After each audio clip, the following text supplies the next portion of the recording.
कहीं मोदी जी या अमित शाह जी मैसेज भिजवाएं कि हम बचा लेंगे, तुम चिंता मत करो। वही सुप्रीम कोर्ट ने कल बोला था ना, चुनाव आयोग के ने जो अपने वकील के माध्यम से झूठ बोला था, तो इलेक्शन कमीशन सावधान हो जाए, सुप्रीम कोर्ट से झूठ ना बोलते हैं। अमित शाह जी हमें मरवा सकते हैं लेकिन हमारी आवाज नहीं दबा सकते, और हम लोग तो तैयार है ना, जान हथेली पे रख के खड़े, आओ मारो। भारतीय जनता पार्टी के डरपोक यही कर सकते हैं ना, तो कर लो ये भी। तुमने क्या कम लोग मरवाए? 750 किसान मरवा दिए थे। अभी किसानों के साथ क्या कर रहे हो? शर्म नहीं आती ना इनको, बिल्कुल शर्म नहीं आती। एंटी नेशनल ये लोग हैं या नहीं है?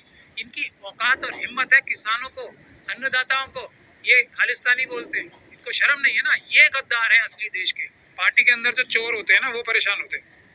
बीजेपी पार्टी, कांग्रेस पार्टी, कोई पार्टियां थोड़ी परेशान होती हैं।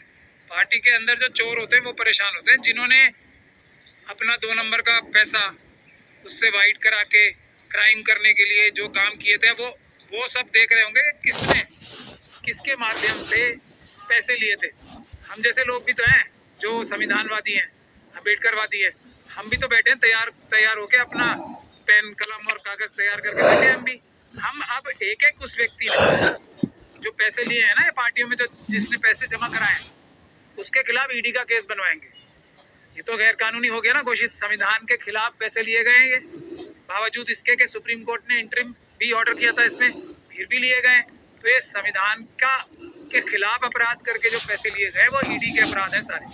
अब हम ईडी को मजबूर करेंगे कानूनी रूप से कि ये जो अपोजिशन पार्टीज को अरेस्ट कर रहे थे, अब तो सारी बीजेपी की वर्किंग कमेटी बंद हो जाएगी। सब पे लगेगा ना भाई एक अपराध, जब इन सब लोगों ने मिल के किया है। भारतीय जनता पार्टी ने के जो लीडर्स थे उन्होंने मिल के साजिश करके ये इतना बड़ा अपराध किया है, जो कि ब्लैक मनी को वाइट करने का एक धंधा है, जो कि चोरी छुपे पैसे लेने का एक धंधा है, चोरी छुपे पैसे लेके चुरा के अपने पर्सनल कामों में लगाने का एक धंधा है। और इसके अलावा भी कितने पैसे लिए गए हैं, उस सब का एक एक पैसे का हिसाब अब मोदी जी आपको देना पड़ेगा, अब नड्डा जी आपको देना पड़ेगा, और अमित शाह जी आपको देना पड़ेगा, और मोहन भागवत जी आपको भी देना पड़ेगा। सुप्रीम कोर्ट के इस फैसले का ये मतलब है। और सुप्रीम कोर्ट ये फैसला दे पाई, उसकी भी वजह है कि देश की सबसे बड़ी अदालत, देश के मालिक, देश की जनता सड़कों पे आ गई थी सुप्रीम कोर्ट की रक्षा करने के लिए, और ये कहने के लिए कि सुप्रीम कोर्ट के ऊपर कोई दबाव बनाएगा तो हम उसको निपटेंगे। उससे मेरे ख्याल से सुप्रीम कोर्ट को ताकत मिली, और उसने एक ये बहादुरी वाला, ईमानदारी वाला, सच्चा फैसला किया काफी दिन बाद। चुनाव आयोग का रोल अभी आ रहा है ना 3 हफ्ते में। चुनाव आयोग के अधिकारी भी जेल जाएंगे अगर छुपाएंगे बात तो। देखिए इसमें 2-3 चीजें होने वाली है। एक तो ये अब छुपा छुपी का खेल होगा, तो उसमें एसबीआई के जो ऑफिसर्स हैं जो छुपाएंगे डिटेल्स, वो जेल जाएंगे, ईडी का केस उनके खिलाफ भी बनेगा। चुनाव आयोग के जो लोग हैं ना, जो भारतीय जनता पार्टी या प्रधानमंत्री जी ने अपने लगवाए हैं, वो अगर छुपाएंगे बातें तो हम लोग तो बैठे हैं ना। सुप्रीम कोर्ट ने तो एक ग्राउंड तैयार करके दिया है हम जैसे लोगों को कि तुम आगे बढ़ो और इन सभी लोगों को जेल भिजवाओ, और हम उस ड्यूटी को जो सुप्रीम कोर्ट ने हमारी लगाई है उसको पूरा करेंगे, इनके खिलाफ कानूनी कार्रवाई करेंगे। तो चुनाव आयोग के सभी के सभी अधिकारी जो हैं एकदम ईमानदारी के साथ सुप्रीम कोर्ट का ऑर्डर का पालन करें, वरना जेल जाने के लिए तैयार रहें। उसी प्रकार से एसबीआई के एक चीज छुपा मत लें, सुप्रीम कोर्ट का आदेश अक्षरता माने एसबीआई के लोग भी, अगर नहीं मानेंगे तो हम उन्हें जेल भिजवाने का काम करेंगे। ये हम नहीं, अभी 22 तारीख को, उसके बाद 25 तारीख को, और उसके बाद 29 तारीख को, और बहुत सारे प्रोग्राम, और कल नागपुर में भी एक बड़ा प्रोग्राम हो रहा है। तो ईवीएम हटाने की जो जिम्मेदारी देश की जनता ने अपने ईमानदार नौकरों के लिए लगाई है, वो नौकर उदित राज जी भी हैं, वो नौकर हम भी हैं, वो नौकर भानु जी भी हैं, वो बहुत सारे लोग हैं हमारे। अभी जो गौतम साहब थे, राजेंद्र गौतम साहब, वो भी एक देश की जनता के नौकर हैं।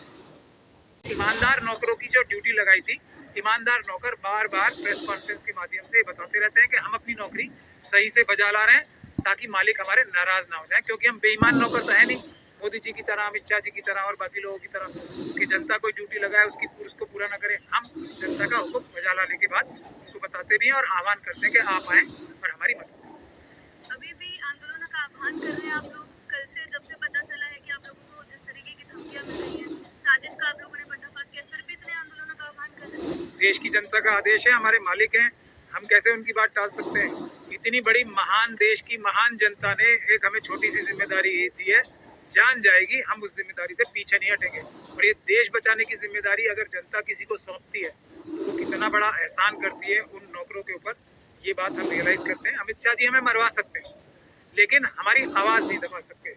भगत सिंह जी की आवाज़, उधम सिंह जी की आवाज़ और उस अशफाकुल्ला खान साहब की आवाज़, ऐसे सैकड़ों नहीं हज़ारों लाखों आज़ादी के मतवालों की आवाज़ ना अंग्रेज़ दबा पाए थे, ना ये जो अंग्रेज़ों से सीख कर हमारे देश को दोबारा गुलाम बनाना चाहते हैं वो हमें दबा पाएंगे। तो ऐसे ही चलता रहेगा आंदोलन? क्या नहीं, 19 तारीख को कल कल कल एक बड़ी विक्ट्री हुई है और उस विक्ट्री से दूसरी जीत भी अब जल्दी होगी। ईवीएम भी हटेगा और पेपर बैलेट से चुनाव होंगे और उसके बाद 40 पार करने की हमारा चैलेंज है मोदी जी को। अगर पेपर बैलेट से चुनाव होते हैं तो वो 40 पार करके दिखाएं अगर पेपर बैलेट से चुनाव होते हैं। काट तो ढूंढनी आज से ढूंढ रही है, काट तो वो संविधान की ढूंढ रहे हैं। संविधान खत्म करने के लिए उन्होंने ऐलान कर रखा है। 52 साल तक सरदार पटेल साहब को धोखा देख के भारत के संविधान की काट ढूंढते रहे, भारत का तिरंगा नहीं फहराया अपने ऑफिस पे। तो ये काट तो शुरू से ढूंढ रहे हैं ना, लेकिन भारत के संविधान की, भारत की जनता, महान जनता की और भारत महान देश की काट पूरी दुनिया के पास नहीं है। ये आरएसएस और बीजेपी के जो छुटभैये लोग हैं इनके पास तो बिल्कुल भी भारत के संविधान की काट ना पहले कभी थी ना आज कभी है। हिंदू राष्ट्र बनाना, मनुस्मृति लागू कराना भारत के संविधान की काट कभी नहीं हो सकती है। हमारी कोई काट भारत की जनता की ढूंढ ही नहीं सकते आरएसएस के ये गद्दार लोग। जिस तरीके से किसान आंदोलन की चीजें हो रही है, तीसरी मीटिंग भी बेनतीजा रही है, आंदोलन उसको भी रोका जा रहा है, आप लोगों का भी आंदोलन चल रहा है, इसको भी अगर रोकने की कोशिश की गई तो क्या होगा? देखिए, किसान हमारे देश के अन्नदाता हैं, हमारे देश के मालिक हैं, वो भी जनता है इसलिए वो भी मालिक हैं। हम लोग दिल्ली के अंदर, ये किसानों को दिल्ली के अंदर आने से रोक रहे हैं ना, दिल्ली के अंदर से हम उनके आदेश पर आंदोलन शुरू करेंगे। उनके पैरेलल दिल्ली के अंदर शुरू होगा। अगर उन्हें बॉर्डर के पास रखेंगे तो वैसा ही आंदोलन हम दिल्ली में शुरू करेंगे। ये भी सरकार समझ ले। किसानों की भी काट ढूंढने की क्षमता, बेरोजगारों की काट ढूंढने की क्षमता, गरीबों की काट ढूंढने की क्षमता, मजलूमों की काट ढूंढने की क्षमता आरएसएस के पूंजीवादी लोगों में और जालिम लोगों में है ही नहीं है क्षमता। आज भी भारत बंद का आह्वान किया गया था किसानों द्वारा, तो भारत बंद हो रहा है, अभी आगे और मजबूत होगा। पूरा देश किसानों के साथ है, क्योंकि किसान अपनी नहीं पूरे देश की लड़ाई लड़ रहे हैं। अडानी, अंबानी और उनके चाइनीज मित्रों के हाथों से देश की जमीनें, खेती वाली जमीनें बचाने की लड़ाई लड़ रहे हैं। देश के जो ट्राइबल लोग हैं, जो आदिवासी लोग हैं, उनकी ज़मीनें बचाने के लिए किसान लड़ रहे हैं। जो देश के खेतीहर मजदूर हैं, उनको न्याय दिलवाने के लिए लड़ाई जो है हमारे किसान लड़ रहे हैं।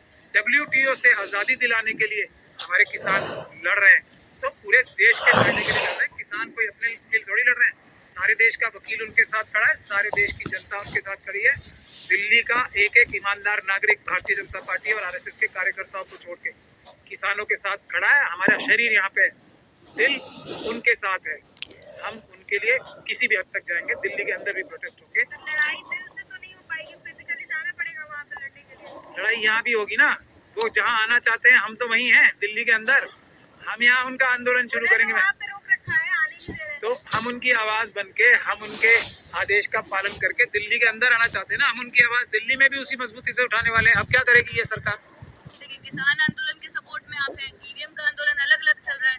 दो आंदोलनों को आपको अब चलाना है, साथ देना है, सपोर्ट करना है, लेकिन जिस चीज की साजिश आप बोल रहे हैं की जा रही है, इसके बीच कैसे आंदोलन चले? ईवीएम का जो आंदोलन है वो किसानों का, बेरोजगारों का, देश के हर एक उस नागरिक का जो आरएसएस और बीजेपी का नहीं है, जो आरएसएस और बीजेपी के गंदे घिनौने कारनामों के साथ नहीं है, उसका आंदोलन।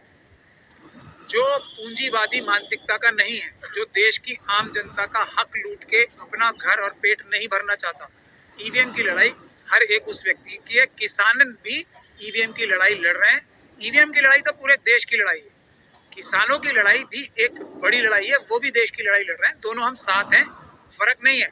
हर आंदोलन की जो प्रॉब्लम है, हर आंदोलन की जो मांग है, ईवीएम की मांग अगर मानी जाएगी, ईवीएम की मांग पूरी होगी, मतपत्रों से चुनाव होंगे, तो आने वाली सरकार किसानों के आगे हाथ जोड़ के खड़ी होगी, उनकी हर मांग मांगनेगी। और अगली बार भी बैलेट पेपर से चुनाव जब होंगे तो जो सरकारें बनेंगी, जो जनता के नौकर बनेंगे, बड़े बड़े पदों पे जाएंगे, वो जनता से डरेंगे। ईवीएम के माध्यम से जनता को धोखा देके, जनता की आवाज के खिलाफ बगैर वोट प्राप्त करे, जो एक सिस्टम बन गया है वोट लेने का, सरकारें बनाने का, वो खत्म हो जाएगा। तो उससे हर एक मांग जो जायज मांग है, इंसाफ और बराबरी की मांग है, वो पूरी होगी। इसीलिए ईवीएम की लड़ाई देश बचाने की लड़ाई है, संविधान बचाने की लड़ाई है, लोकतंत्र बचाने की लड़ाई।